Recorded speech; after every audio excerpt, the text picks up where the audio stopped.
Aloe vera skin care की दुनिया का एक ऐसा नाम जिसके बारे में जितनी बातें हैं उतनी ही गलतफहमियां भी।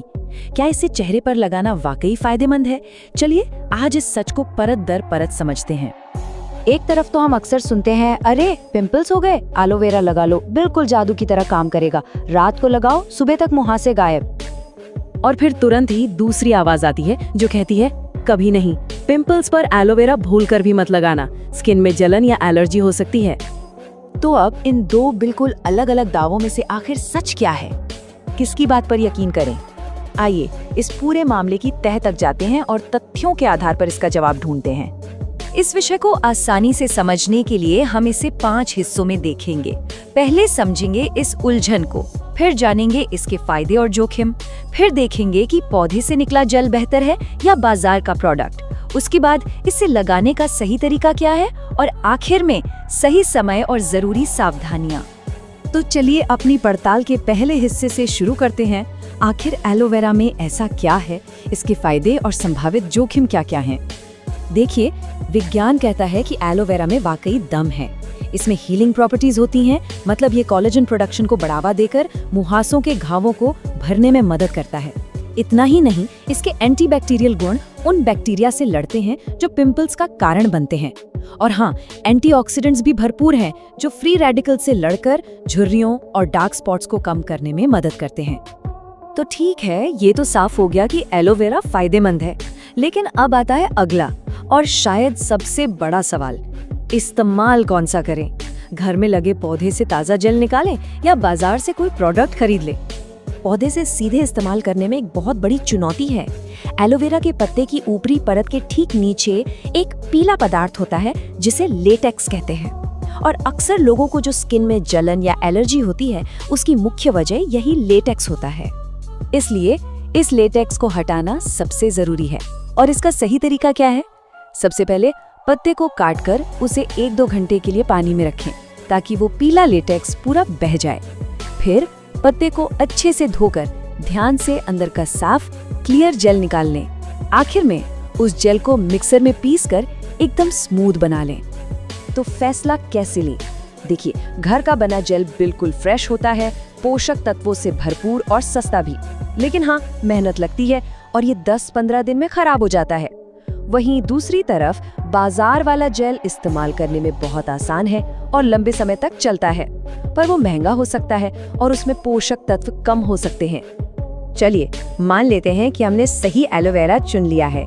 अब आते हैं सबसे जरूरी हिस्से पर, इसे लगाने का सही तरीका। यकीन मानिए, सबसे ज्यादा गलतियां यहीं पर होती हैं। सबसे पहले ये समझिए कि एलोवेरा एक ह्यूमेक्टेंट है। इसका सीधा सा मतलब है कि यह हवा से नमी को खींचकर स्किन को देता है। इसीलिए जब हम इसे लगाते हैं तो त्वचा एकदम हाइड्रेटेड महसूस करती है। लेकिन यहाँ एक लेकिन है, एलोवेरा में इमोलिएंट गुणों की कमी होती है। अब ये इमोलिएंट क्या है? ये त्वचा पर एक सुरक्षा कवच बनाकर उस नमी को अंदर ही लॉक कर देता है। तो एलोवेरा नमी देता तो है, पर उसे स्किन के अंदर रोककर नहीं रख पाता। इसको समझने के लिए एक आसान सा उदाहरण लेते हैं। मान लीजिए कि त्वचा एक जार है, ह्यूमेक्टेंट यानी अपना एलोवेरा उस जार के अंदर का पानी है और इमोलिएंट है उस जार का ढक्कन। अब सोचिए, अगर जार पर ढक्कन ना हो तो क्या होगा? पानी जल्दी ही भाप बनकर उड़ जाएगा। तो इसका समाधान क्या है? बहुत आसान, हमें उस जार पर ढक्कन लगाना है। यानी एलोवेरा को एक संपूर्ण मॉइस्चराइजर बनाने के लिए उसमें एक इमोलिएंट मिलाना होगा, और इसका सीधा सा फॉर्मूला है 3 हिस्सा एलोवेरा जेल और 1 हिस्सा कोई भी फेशियल ऑयल। देखिए, ये एक छोटा सा कदम त्वचा की देखभाल में बहुत बड़ा फर्क ला सकता है। और अगर ये जानकारी उपयोगी लग रही है तो इसे पसंद करें, दूसरों के साथ साझा करें और बेहतर सामग्री के लिए चैनल को सब्सक्राइब करें। तो अब सवाल उठता है कि कौन सा तेल मिलाएं? यह त्वचा के प्रकार पर निर्भर करता है। अगर त्वचा ऑयली या मुहासे वाली है तो जोजोबा ऑयल सबसे अच्छा विकल्प है। रूखी त्वचा के लिए आर्गन ऑयल बेहतर है, और अगर सामान्य त्वचा है तो बादाम या विटामिन ई का तेल इस्तेमाल कर सकते हैं। हाँ, एक बात का ध्यान रखें, नारियल का तेल कुछ लोगों के रोम छिद्रों को बंद कर सकता है, तो उससे थोड़ा सावधान रहें। ठीक है, अब हम आते हैं अपने आखिरी और बहुत ही जरूरी हिस्से पर, समय और सावधानियां, मतलब एलोवेरा को कब इस्तेमाल करना है और किन किन बातों का ध्यान रखना है। रात का समय इसके लिए सबसे अच्छा माना जाता है और आप इसे 2 तरह से इस्तेमाल कर सकते हैं। पहला, एक मास्क की तरह।